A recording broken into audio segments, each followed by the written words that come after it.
Good day! So tapos na natin i-install and i-configure ang ating DHCP server na kung saan naglagay tayo ng scope name, naglagay din tayo ng start and end of our IP address.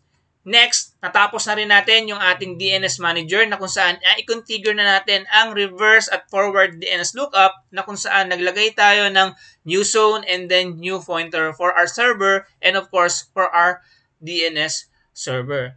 Now today, ang gagawin natin is i-configure naman natin ang file storage services. Okay, so paano ba natin ito gagawin? So the first thing you need to do is siyempre pumunta ka muna sa server manager. After mong pumunta sa server manager, i-click mo lang ang file and storage services. So once na na-click mo siya, lalabas sa right side yung ating information ng server. So right click lang natin to, then add roles. Then click next. Next. And then next. So once na nakita na natin itong select server roles, hanapin natin si file and storage services and expand natin ito. Next, expand din natin ang file and ISCSI services. Hanapin natin dito si file server resource manager at i-check ito.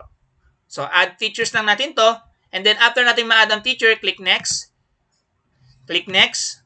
Okay, and then i-check natin tong restart the destination server automatically if required. So i-check natin to para mag-restart siya. Click yes, and then install.